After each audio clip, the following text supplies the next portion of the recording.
nag-vlog talaga ako. Kasi nga busy guys sa mga pag-change ng mga address and ano pang mga kailangan gawin guys. So, ngayon I will be going sa sheriff's office dito. Malapit na siya dito, mga 11 to 12 minutes siya drive from this apartment. So, punta tayo doon kasi magpi-fingerprinting tayo guys.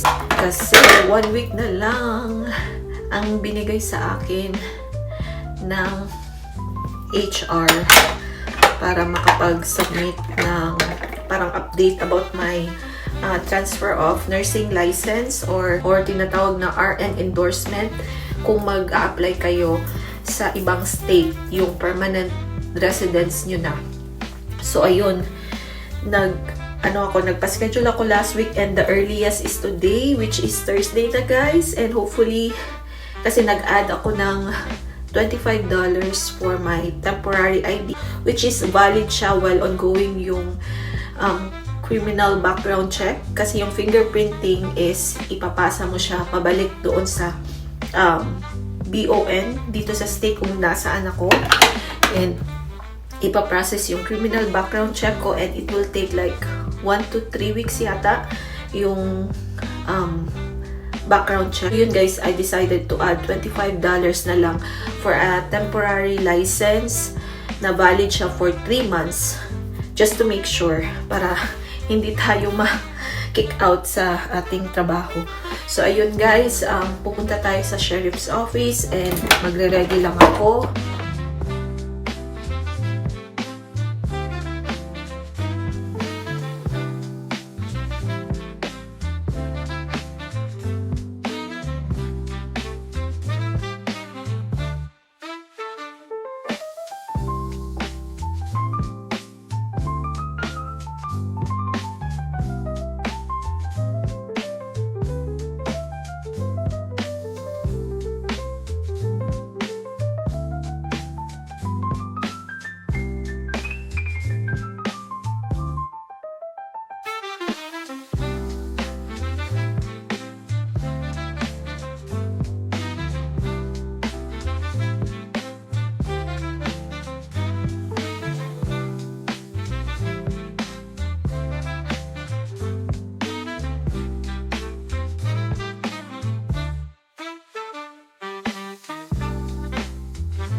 Dito na ako sa labas guys. Inaantay ko na lang yung Uber ako ngayon kasi work yung husband ko.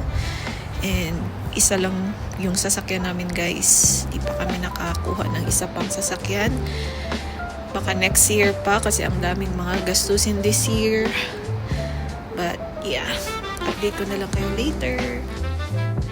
Spring na sana pero parang may pahabol pa ang winter. So yan yata yung Uber ko guys. Update ko na lang kayo later.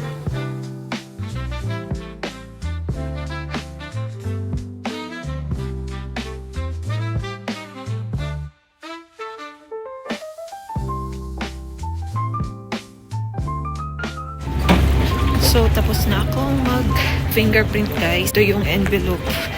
Kailangan ko siyang dalhin naman sa mailing office para mapa-ship siya balik sa Board of Nursing. Guys, if you want me to do a separate video about yung process ko sa pag-transfer lang license, just let me know and I'll do a video. So, naglalakad na lang ako guys kasi ano lang naman siya, malapit lang. Doon lang siya banda. Diyan banda. It's like 9 or 8 minutes na walk. So, okay lang kasi nag-stop naman na yung flurries. Kaya, nag-ano na lang ako guys. Naglakad. Para save din sa Uber. Mahal ng Uber!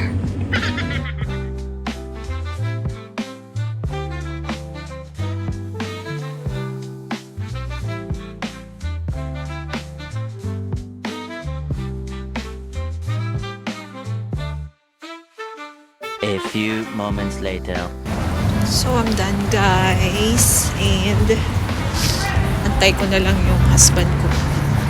Kasi pa-out na din siya. So, ayun. Hindi ko alam kung may pupuntahan kami. But, let's see. I'll update you guys later.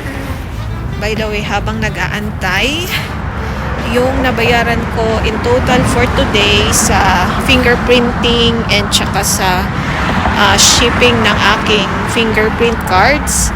Kasi pinaano ko siya express para by Monday makuha na agad na Board of Nursing, kasi yung Board of Nursing yung magsisend noon sa parang FBI or para sa criminal background check.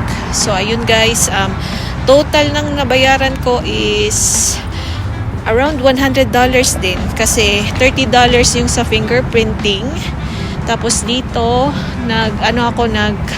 bayad pala ako ng guys, yung packaging na yung cardboard talaga siya, kasi sabi sa akin nung babae na nag-fingerprint na para wala daw problema na mangyari, kasi nangyari daw last week sa isang nurse na nag-send din ng fingerprint na nayupi yung card. So take note, pag magsisend kayo ng fingerprinting, make sure na may cardboard, kasi once mabent yung inyong fingerprint cards, ibabalik sa inyo and i-redo nyo lahat. So make sure na siya, yung parang karton na makapal yung envelope. So nagbayad ako ng extra mga $14 including na yung express shipping. And then I did pay for a money order na $50 para naman sa payment sa criminal background check. So 50, then round off na lang natin kasi 14 point something yun. So mga $15, then 30, mga $95 guys. And then yung ka pa, 'di ba? Uber. So ayun guys, naantay ko pa rin yung husband ko. Mahirap ng isa lang yung sasakyan, pero hindi kasi ngayon yung best time na kumuha kami ng isa pang sasakyan. And minsan lang naman may mga ganitong mga situation na kailangan kong magsakripisyo o siya yung kailangan magsakripisyo. But so far sa schedule namin, it works pa naman na isa lang yung sasakyan. So ayun guys, tiis-tiis muna tayo sa isang sasakyan. And ayun, nag-aantay lang ako sa husband ko guys. Dito na ako sa labas.